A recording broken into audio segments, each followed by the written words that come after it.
हर आदमी, आप में से बहुत सारे लोग होंगे जो पिछले 1 साल से तैयारी कर रहे होंगे, 2 साल से तैयारी कर रहे होंगे। कितने लोग हैं जो 2 साल से तैयारी कर रहे हैं? अब ना बताओगे। 2 साल से। और इधर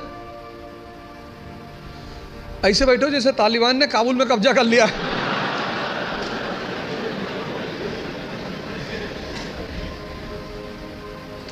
वो सब ऐसे ही बैठे थे काबुल में जाके। 2 साल से इधर कौन तैयारी कर रहा है? 2 साल से, 2 साल से तैयारी कर रहा हूं, है ना? क्या ऑप्शनल है? Political science. चलो तुमसे कुछ पूछेंगे नहीं। बस 3-4 लोग 2 साल से तैयारी कर, ये सब 4-5 साल से तैयारी कर रहे हैं, बता नहीं रहे। 5 साल से कर रहे हो ना? कई चीजें हैं जो मैं हर सेमिनार में रिपीट करता हूं, उसमें से एक ये है कि स्टूडेंट, भिखारी और सन्यासी की कोई इज्जत होती नहीं। कि तुम लोग जो अपनी इज्जत बचाने की कोशिश करते हो, अपने स्कूल में किसी कारणवश पकड़े गए, कार्रवाई हुई हमारे ऊपर, तो मेरी माताजी ने कहा घर में कि कुल का नाम खराब कर रहा। तो मेरे पिताजी ने बड़ा अच्छा जवाब दिया, बोले कौन सा मुगल कुल है कि हमारे कुल का भारत में बड़ा नाम। बोले कोई बात नहीं बेटा, जाओ, तुम हो गई गलती तो कोई बात नहीं। स्टूडेंट, तुम जहां भी सीखने जाओगे ये सब कॉन्सेप्ट लेके, मैं तो क्लास में देखता हूं 500 लड़के 600 लड़के बैठे होते हैं, सवाल ही नहीं करते, एक दूसरे का चेहरा देखते हैं। तुमको तुम्हारी एजुकेशन इतनी हिम्मत नहीं दे पाई कि तुम भीड़ में खड़े होकर प्रश्न कर सको, तो वो एजुकेशन तुम्हारी जिंदगी को कैसे बदल सकती है? अगर तुम पढ़े लिखे हो, शिक्षित हो और तुम सवाल नहीं कर सकते, भाई तुम सवाल, यहां इतने सारे लोग बैठे, अगर तुम कोई क्वेश्चन पूछते हो और लोग हंसते हैं, क्या फर्क पड़ता है? लोग सिर्फ मुर्दों पे नहीं हंसते। तुम अगर जिंदा हो,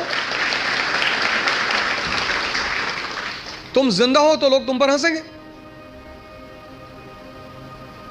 तो एजुकेशन कम से कम इतनी तो क्षमता दे कि मैं पूछूंगा हाथ उठा के। कितने लोग आते हैं कोचिंग करने, वो कोचिंग से वापस चले आते हैं, वो अपने डाउट्स पूछते ही नहीं क्लास में, टीचर से मिलने ही नहीं जाते। और दुनिया में राइज करने का सबसे अच्छा साधन है बेइज्जती। जो तुम मोटिवेशन ढूंढते हो ना, वो इसीलिए ढूंढते हो क्योंकि तुम्हारी बेइज्जती नहीं होती। जिसकी बेइज्जती होने लगेगी ना, उसके अंदर आग लग जाएगी कि तुमको दिखाएंगे। अब इस चीज से डरते हो भाई, तुम क्लास में टीचर पढ़ा रहा है, तुमने कोई सवाल किया, टीचर ने डांट के बिठा दिया, बदतमीज कहेंगे, बच्चों जैसे सवाल करो, भगा देंगे क्लास। पूरी क्लास हंसने लगी। कितनी आग लगी अंदर कि मास्टर आईएएस बनेंगे, बंद कराएंगे तुमको, कुछ भी हो जाए। तभी तो पढ़ोगे, आग है ही नहीं अंदर। ऊपर से mobile, YouTube, Facebook, Twitter,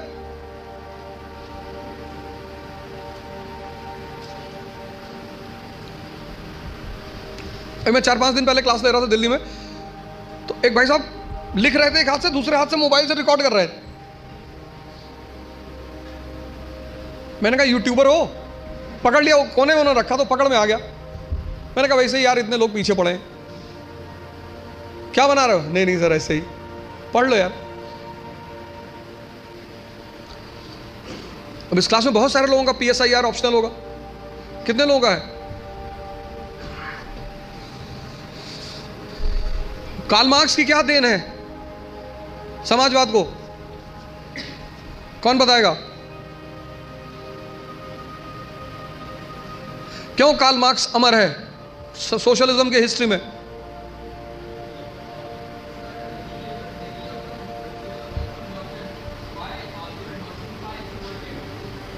Y?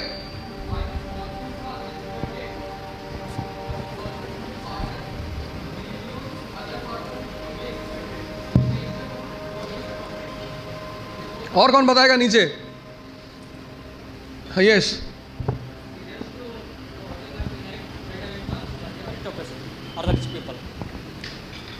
he said to working class to unite.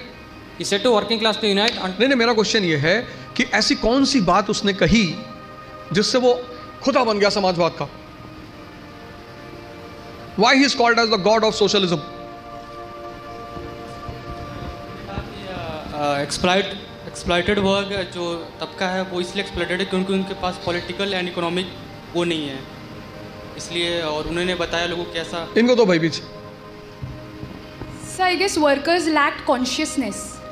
तो कुछ फार्मूला तो दिया होगा ना उसने। ऊपर माइक है।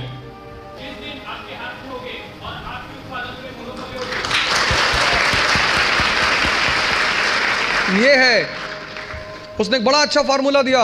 उसने कहा the section in the society which controls the means of production is also the ruling class in the society. समाज का वो तबका जिसके हाथ में मीन्स ऑफ प्रोडक्शन होता है वो समाज में रूलिंग क्लास भी होता है। तो मजदूर तबका क्या हुआ? ना उसके पास इकोनॉमिक पावर है ना उसके पास पॉलिटिकल पावर है, और जिसके पास पावर नहीं होगी उसका एक्सप्लॉइटेशन होगा। यह न्यूटन का चौथा नियम है। नहीं, वो भूल गया था बताना। तुम बारिश में देखो गांव वगैरह में जब बच्चे खेलते हैं तो पानी के तालाब वालाब में जाते हैं तो पानी वाले सांप को पकड़ लेते हैं वो, और फिर ऐसे नचाते हैं। वो इसी बात का सूचक है। किसी को कोबरा पकड़ के नचाते हुए देखे हो? जिसके पास पावर नहीं होगी वो एक्सप्लॉइट होगा। सिर्फ किताब लेकर खड़े होने से बहुत बड़ी बात नहीं होती। सिर्फ वेपन लेकर खड़े, महाभारत के युद्ध में अर्जुन के रथ पे शिखंडी खड़ा हो जाता है। भीष्म पितामह इससे क्या लड़े? हथियार उसके भी हाथ में है लेकिन वो मानते नहीं उसको। जीवन में एक और अहम बात है, वो है व्यक्तित्व। व्यक्तित्व का मतलब बदमाशी नहीं होता। कॉलर खड़ा कर लिया, 3 बटन खोल ली, चाबी नचाते हुए जा रहे हैं, ये सब नहीं होता।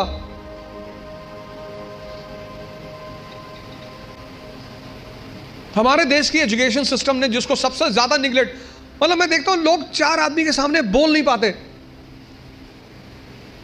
10 लोग बैठे हैं वो बोलेंगे ही नहीं।